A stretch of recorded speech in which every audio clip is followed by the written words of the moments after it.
Dhritarashtra uvacha Dharmakshetre Kurukshetre Samaveta-yuyutsavaha Mamaka Pandavaschaiva Kimakurvata Sanjaya. Dhritarashtra said, assembled on the battlefield, field of Dharma, the Kuru's land, there stand my sons and Pandu's sons. What did they do, O Sanjaya? Sanjaya said, seeing the Pandavas' forces drawn for battle, prepared for war, Prince Duryodhana then approached his teacher Drona, and he said, behold, O master, standing here, the mighty troops of Pandu's sons, organized by your shrewd pupil, Drishtadyumna, Drupada's son, archers bold who in war can match even Bhima and Arjuna, Abhimanyu, Virata too, all of them mighty warrior chiefs. O Drona, may you now observe our own warriors illustrious, Bhishma, Karna, Ashwatthama, and Kripa the victorious. Many other heroes stand here who have staked their own lives for me, equipped with weapons of all kinds, highly skilled in the art of war. The strength of our own troops is vast. Bhishma protects them all from harm, but their troops' might is limited, even though Bhima guards them all. Then the conches and kettle drums, cymbals, tabors, and trumpets shrill, all resounded quite suddenly, blaring forth so tumultuous. In a glorious chariot, to which white stallions had been yoked, stood Lord Krishna and Arjuna. On holy conches they did blow, Yudhishthira and Bhima too, Abhimanyu and Drupada, Drishtadyumna and Shikhandi. Upon great conch shells they all blew. The hearts of Dhritarashtra's sons were shattered by the dreadful roar, blaring loudly, resounding far through the sky and around the earth. Then seeing Dhritarashtra's sons, their swords raised high, prepared to fight, Arjuna, taking up his bow, addressed Lord Krishna with these words. Arjuna said, O Krishna, steer our chariot between both armies gathered here, so I can see those eager to fight, whom I must now engage in war. Sanjaya said, Arjuna then beheld them all, his uncles, teachers, brothers too, nephews, cousins, and grandfathers, sons and grandsons, and friends as well. He surveyed all those gathered near, amassed in armies on both sides. Then with his great compassion stood, Arjuna said in deep despair,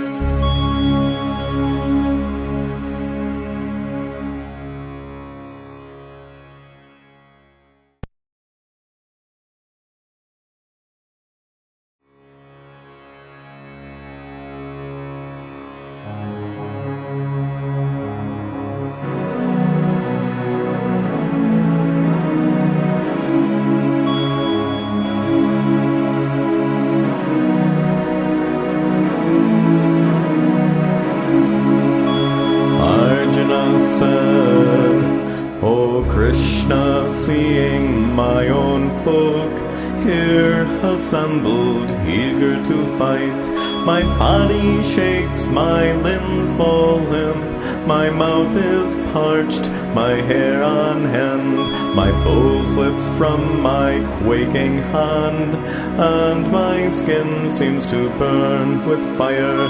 My mind is spinning round and round, no longer can I even stand.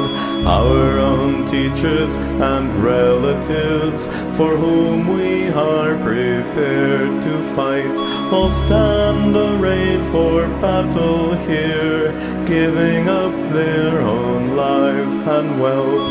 I do not want to slaughter them, even if I am slain instead, since after killing our own folk, how could we live in happiness? How could we not be wise enough to turn back from this dreadful sin by discerning the awful wrong of destroying our family?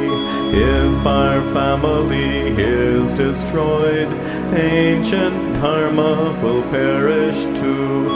And when that dharma has been lost, a dharma will prevail for all. The social order will decline, and our women will be defiled. Those whose clans are corrupted thus are damned to hell, so we have heard. Oh, alas, we are now prepared to commit such a grievous sin, driven to slay our kith and kin by our greed to reclaim the throne. If Dhritarashtra's well-armed sons were to slay me while I did stand unarmed, resisting not at all, this would be far better for me. Sanjaya said, Arjuna, having spoken thus, slumped down upon the chariot seat, casting off his arrows and bow, afflicted by great misery.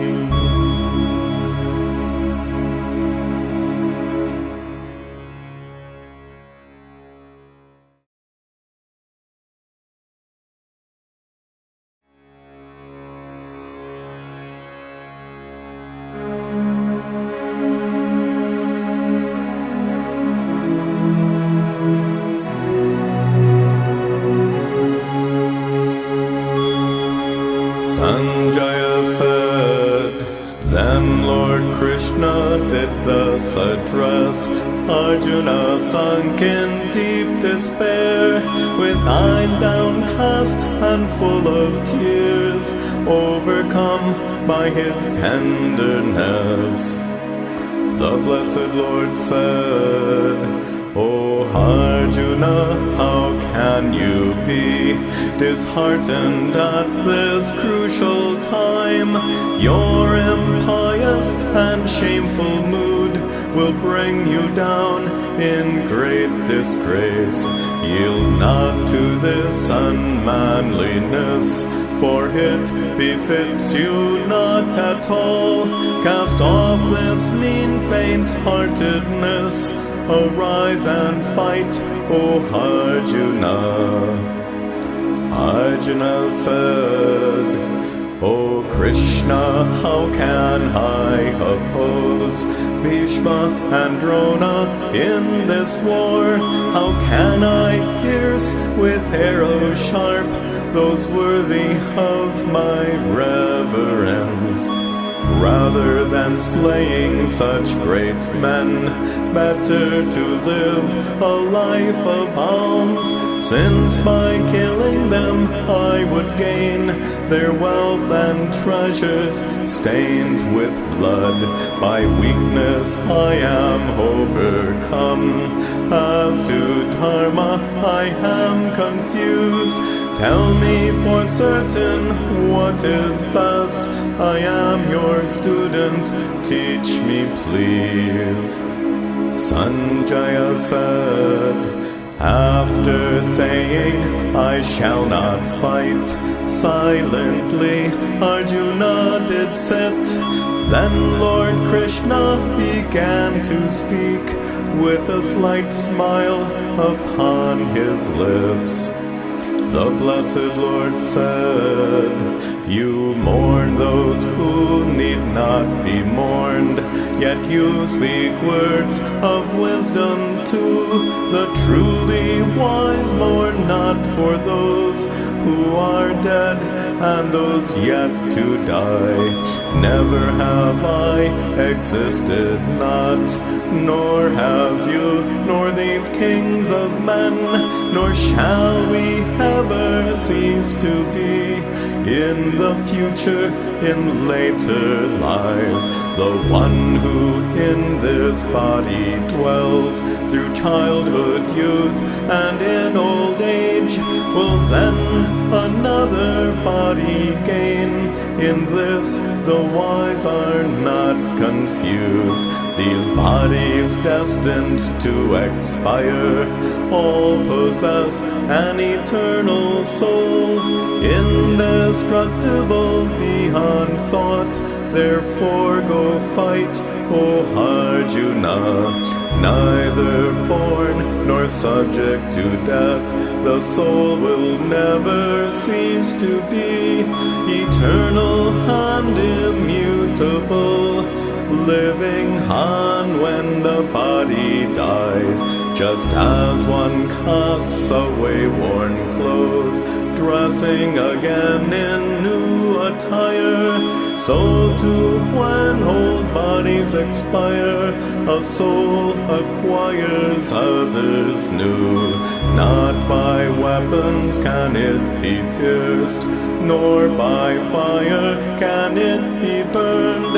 Not by waters can it be wet, nor by winds can it withered be. Unmanifest beyond all thought, unchanging, thus are souls described. Therefore, knowing this to be so, you have no reason now to mourn. Death is certain for all those born, birth is certain for all who die. Since this is inevitable, you have no reason now to mourn. Also with your dharma in view, you should remain unwavering, because for warriors nothing is worthier than a righteous war. But if you now refuse to fight in this battle most virtuous, you will forfeit dharma and fame by committing this grievous sin. Great warriors will despise your name, thinking you yielded due to fear.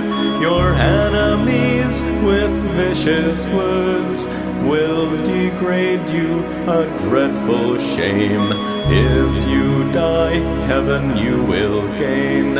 If you win, the kingdom is yours. Therefore stand up, O Arjuna, and be resolved to fight the war.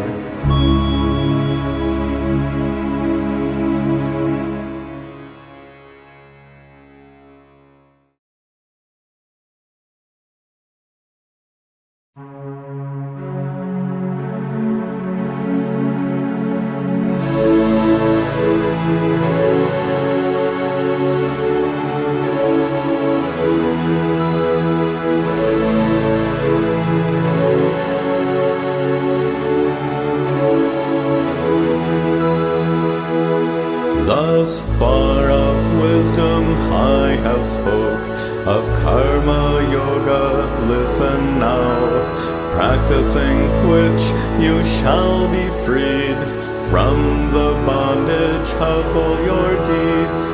Those who seek but pleasure and power, attached to Vedic rituals, obsessed with heavenly rewards, their hearts will never be at peace. Like a pond in a mighty flood, water surrounding everywhere, such is the worth of Vedic rites for one who knows the highest truth. Actions alone you can control, but their results you cannot choose. Be not the author of the fruits, yet to inaction be not drawn. Give up attachment to results, act instead with this attitude. Treat success and failure alike. Yoga is equanimity. Lowly are those who think themselves to be the authors of the fruits. Arjuna, you should seek support in Karma Yoga's principles. By this yoga the wise renounce attachment to their works' results. Freed from the bondage of rebirth, they reach the state beyond all grief. Arjuna said, O Krishna, please describe to me the nature of enlightened ones. How do the steady-minded speak? How do they sit and move about? The blessed Lord said, O Arjuna, when they forsake all cravings born of their own minds, content in themselves with the self, such are they whose wisdom is firm, with minds untroubled by distress, free from thirst for the world's delights, having no cravings, fear, or rage. Such are they whose wisdom is firm, rejoicing not in pleasant times, nor detesting adversity. Free from every attachment here, such are they whose wisdom is firm. As a tortoise withdraws its limbs, all their senses are drawn away from the objects that they perceive. Such are they whose wisdom is firm, even for those of wisdom vast, who strive to practice self-control. Their minds can be carried away by the senses so turbulent, dwelling on objects in the world. To them attachment does arise. From attachment desire stems forth. From desiring does anger spring. From such anger delusion comes. In delusion values are lost. Then reasoning gets overwhelmed. Finally the person is lost, but those remaining self-controlled, even when senses clamor strong, free from cravings, despising not, they attain great tranquility. Just as wind carries boats astray, senses can lead wisdom away. Therefore those whose wisdom is firm restrain their senses constantly.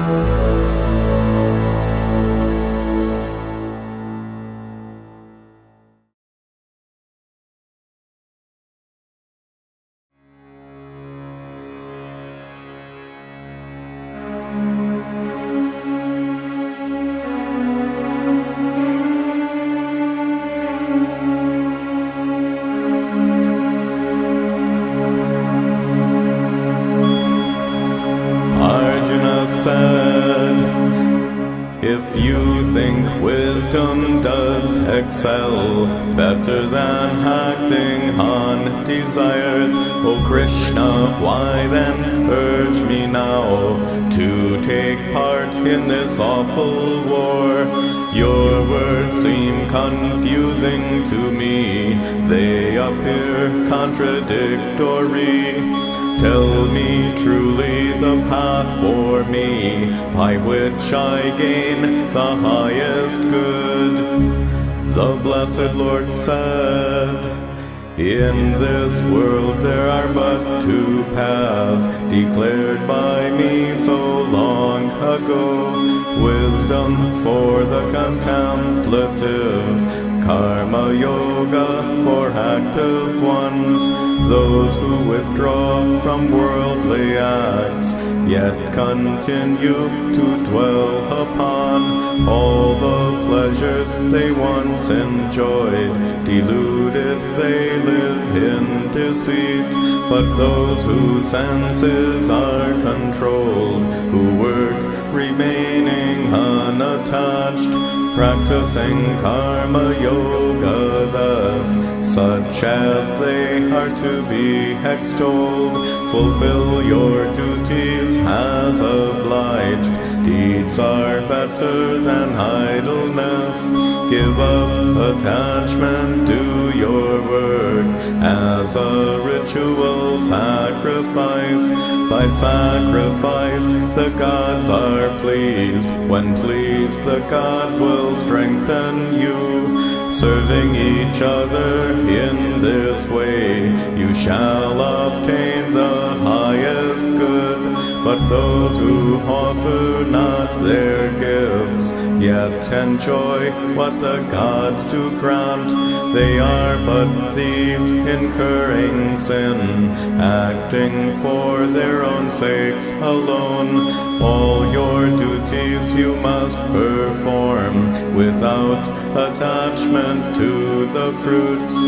Work instead for the good of all. Great people gain perfection thus. Many are they who emulate the actions of the wisest ones. So you should labor unattached, working for the sake of the world. All works are done according to one's natural abilities. Yet when ego deludes the mind, one thinks I did it, I am great. But the wise know all actions are based on God-given qualities. Actions depend upon nature, thinking thus they are not attached. Even the wise ones will behave according to their temperaments. To nature creatures all conform, their traits can never be repressed. Likes and dislikes can both arise toward the objects that we perceive. Be not influenced by these two, they indeed are your enemies. Arjuna said, O Krishna, what is it that drives some people to commit a sin, even against their own desires, compelled as if coerced by force?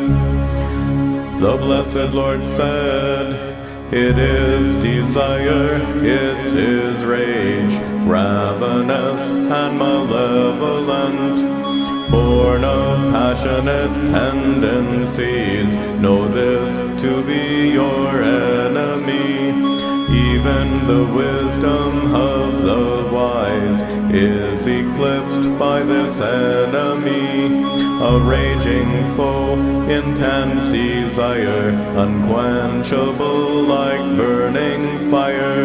Therefore, Arjuna, from from the start. All your senses must you restrain. Destroy this demon of desire that robs you of your wisdom's power.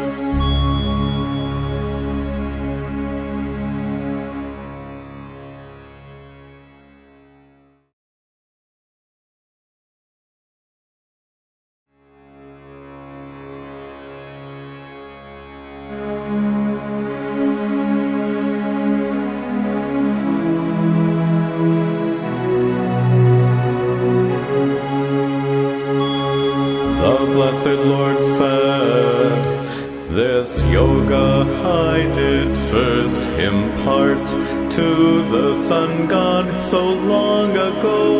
He passed it on to Manu then, to Ikshwaku did it descend. Through these teachers, this lineage, the royal sages came to know. But after many eras past, it appeared lost, O Arjuna. Since you are my devoted friend, today I shall declare to you this ancient wisdom, yogic truth, the greatest secret of them all."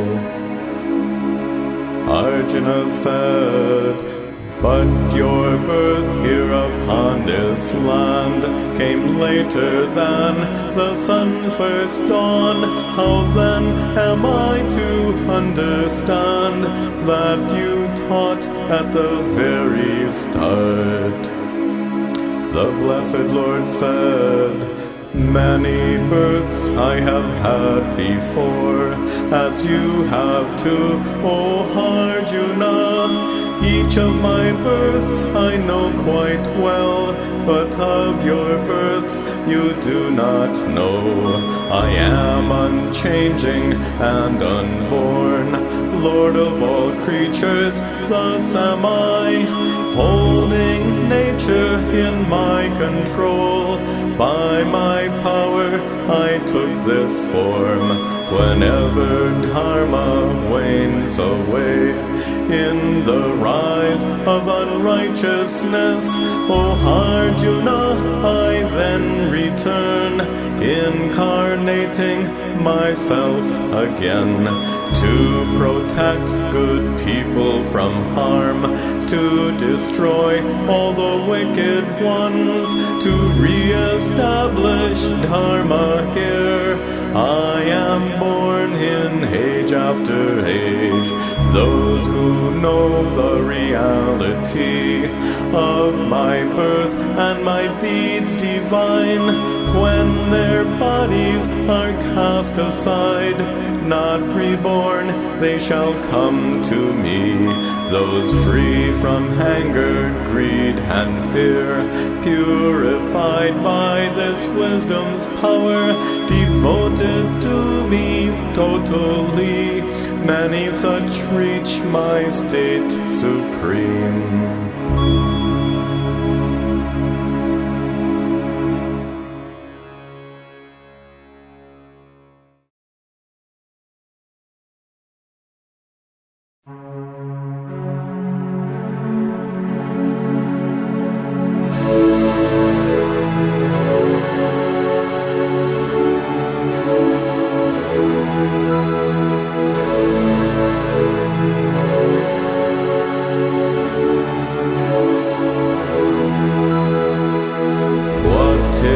Action and its reverse, even the sages this confused. As to karma I shall explain, through which you will be freed from sin.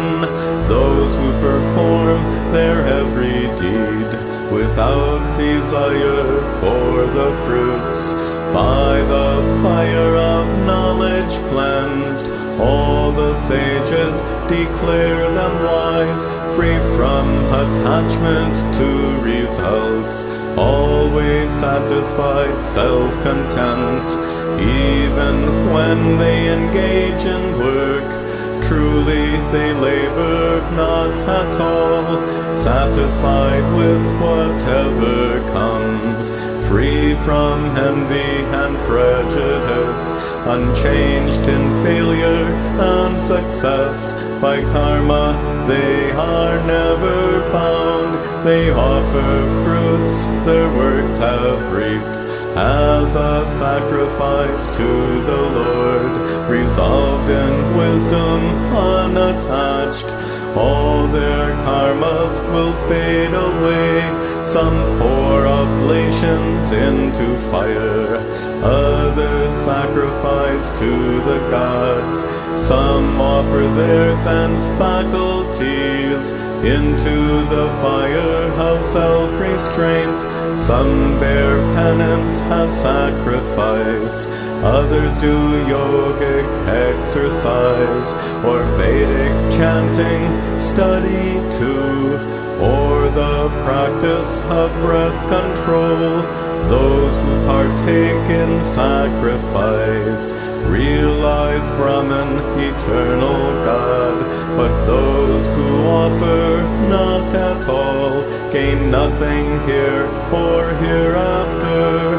Knowledge is better as a right than material offerings, because such wisdom is the goal to which all offerings will lead.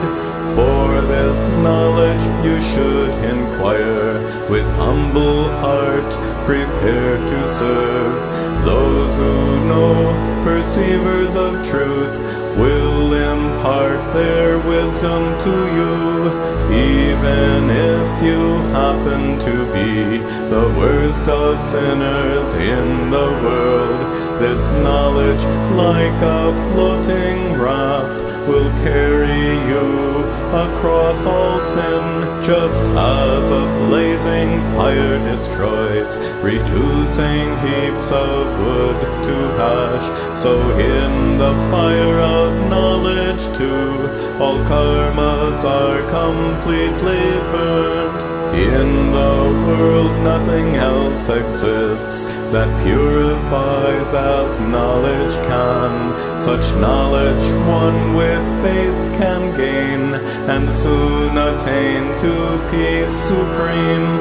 Therefore the sword of knowledge wield, sever the doubts within your heart. Follow this yoga faithfully, arise and fight, O Arjuna.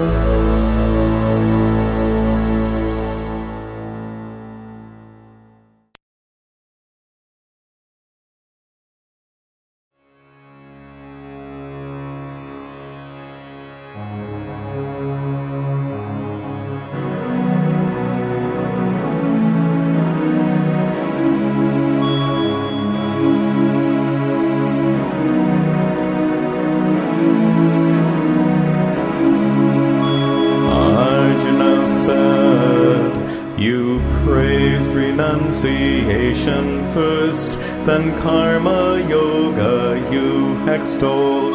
Which is the better of these two? O Krishna, tell me what is best. The blessed Lord said, yoga and renunciation both can lead to the supreme goal, but of the two, the best for you is karma yoga's active path, renouncing all for wisdom's sake. The same is gained through yoga too, following either properly. One can obtain the fruits of both. The renounced life is difficult if yoga is not practiced first. Through yoga one is purified, mastering one's senses and mind. Knowers of truth will think like this: I don't do anything at all, even while seeing or touching, eating, walking, or talking to, giving up yearning for the fruits, knowing all works depend on God. They remain untainted by sin, which falls like dew from lotus leaves. All acts of the body or mind, or the senses or intellect, will help to purify oneself if attachment is given up. Through this knowledge, renouncing works, the wise are self-controlled, content. In bodies of 9 gates they dwell, neither acting nor causing acts. The inner self is not the cause for action or for agency, nor for the fruits of any work. These all take place naturally. Those whose ignorance of the self has been destroyed, then unto them knowledge like the dazzling sun reveals supreme reality. They discern the very same self in a learned and cultured priest, or in a cow or elephant, or a dog or a dog-eater, not rejoicing when pleasures come, nor cowering in woeful times, with minds unclouded and steadfast, knowers of God, abide in God. Such sages purified of sin, self-controlled, unfettered by doubts, rejoicing in the good of all, they attain utmost peace in God.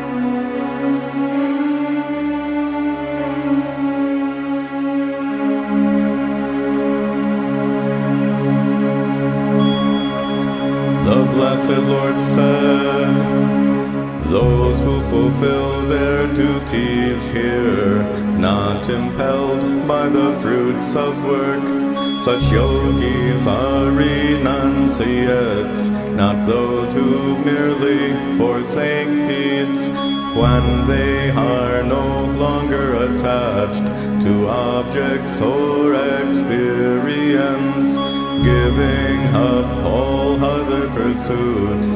In yoga they have mastery, a yogi whose mind is fulfilled by this wisdom, by knowing God, looks the same way on everyone, enemies, friends, sinners and saints, a yogi in deep solitude, whose mind and body are controlled, free from attachment and desire, should meditate upon the self, withdrawing to a wholesome place, neither too lofty nor too low, making a firm seat for oneself, cushioned by grass, deerskin and cloth, fixing the mind on a single point, sense and thought movements all restrained.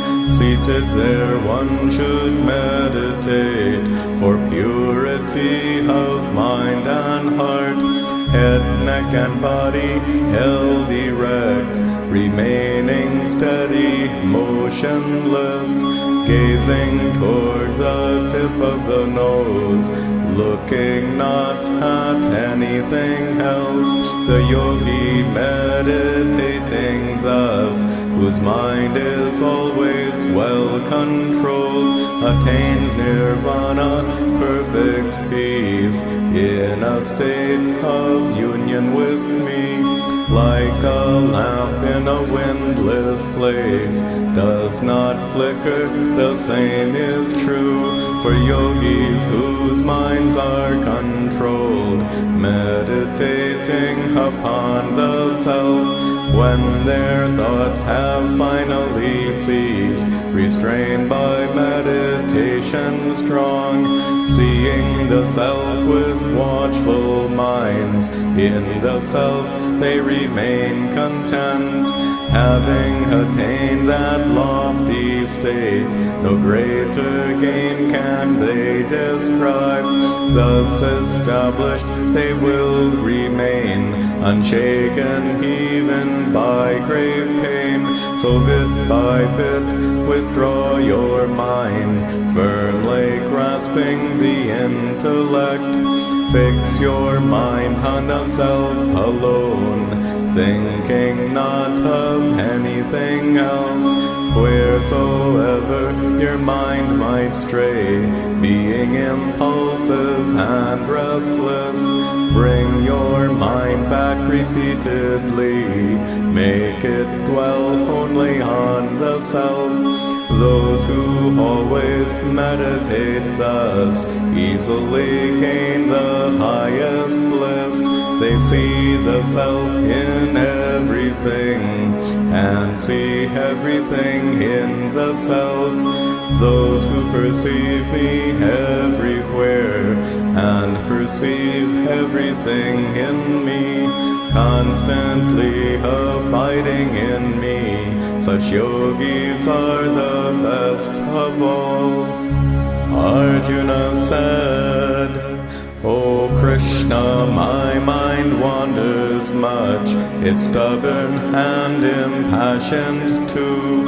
I find it so hard to control, like trying to restrain the wind. The blessed Lord said, O Arjuna, it's hard indeed to restrain a wandering mind, but with practice and detachment you can bring it under control. Arjuna said, those who from yoga fall away before they gain perfection here, do they not then become lost souls, stranded like isolated clouds?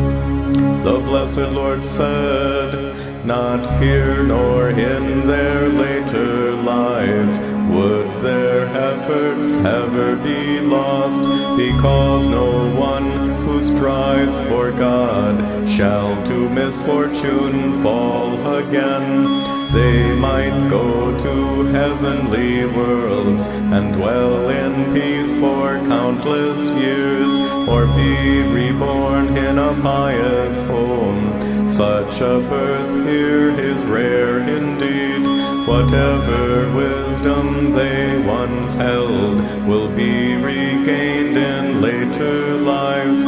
Then they shall continue again for perfection to further strive. The yogi, when cleansed of all sins by effort and restraint of mind, gains perfection through many births, lastly reaching the goal supreme.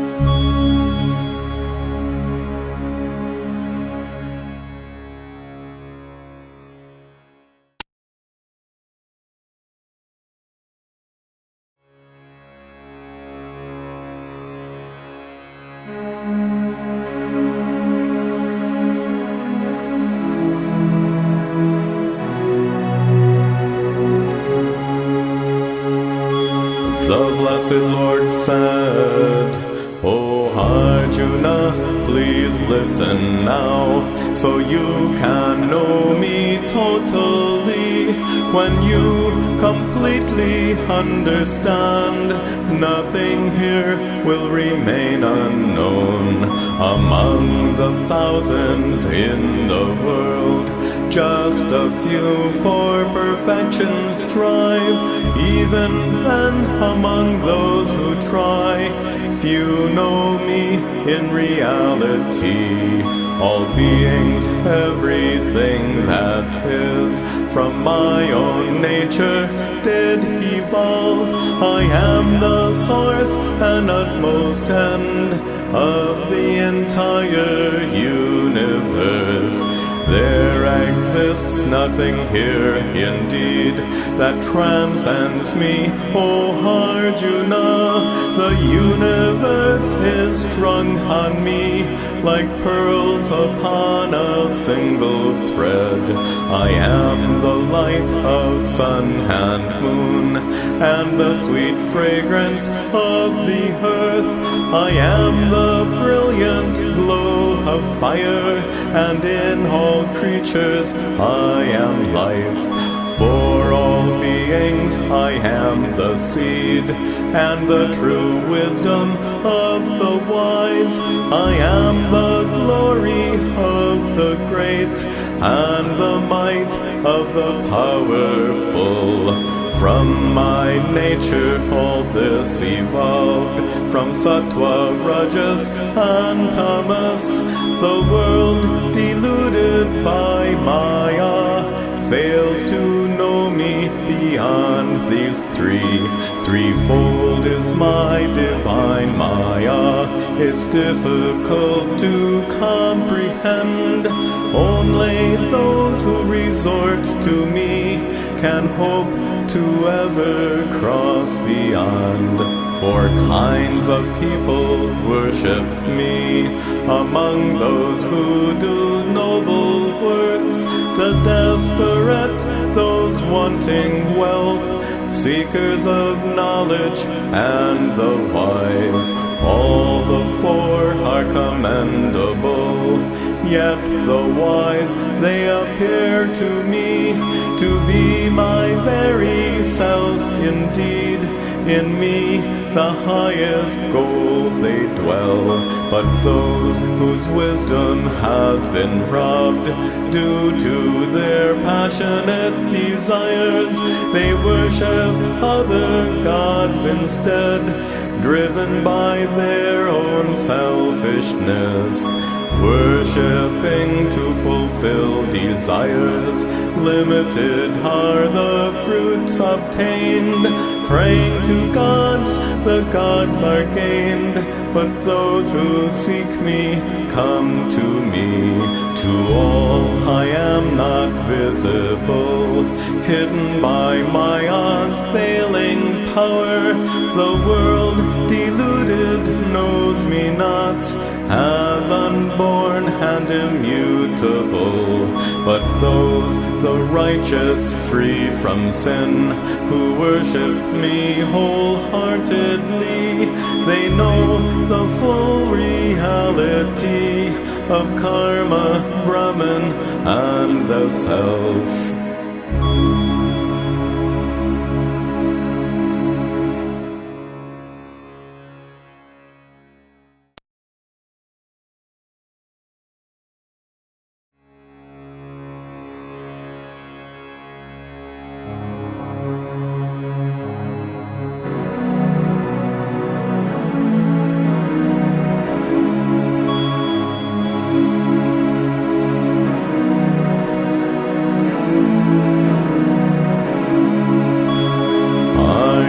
Said, what is Brahman and what is self? What is karma, creation too? At death, when souls continue on, how are you to be realized? The Blessed Lord said, Brahman is true reality. Your own real nature is the self. Karma is the cause for rebirth. Creation is all finite things. When souls leave their bodies at death, with their minds fixed on me alone, they all reach my supreme abode. About this fact there is no doubt. At the final moment of death, whatever is then dwelled upon, unto that very state one goes, and is ever absorbed therein. Therefore at all times constantly think of me as you fight the war. With your mind always fixed on me, you shall certainly come to me. When dying, those with steadfast minds, devotion, strength, and yogic power, close every doorway to the world, and merge their minds into their hearts, uttering home the sacred word, while meditating upon me. Leaving their bodies going forth, they reach the highest goal supreme. Down from heaven's highest domains, all creatures do return reborn. But for those who have come to me, there can be no rebirth again. Unchanging and unmanifest, thus they call the ultimate goal, reaching which there is no return. That state is my supreme abode. There are two paths, one bright, one dark, thought eternal throughout the world. By one souls go without return, by the other they all come back. Yogis who clearly know these paths into delusion never fall. Therefore Arjuna, always be steadfast in yoga constantly.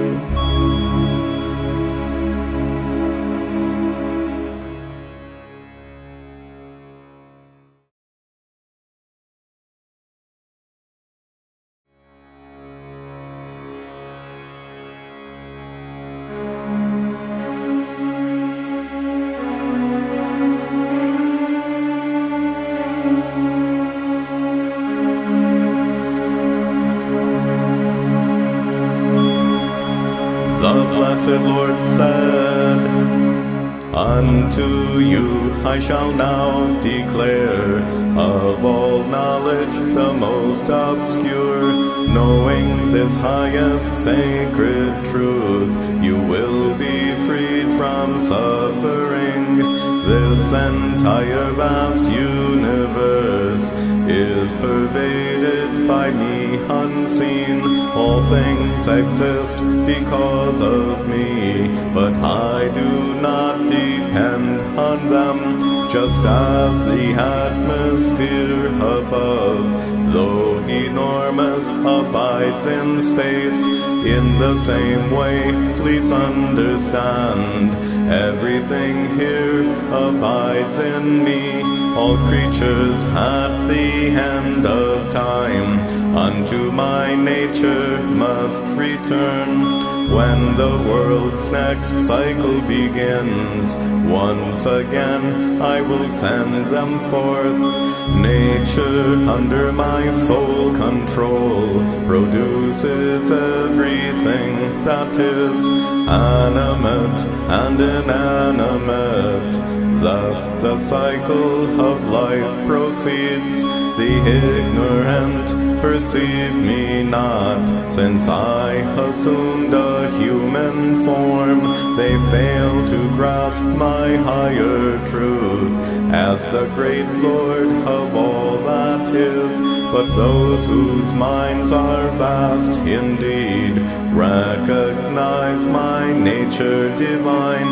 They worship me most faithfully, knowing me as the source of all, always chanting my holy names, committed firmly, striving hard, bowing down with great reverence, ever absorbed they worship me.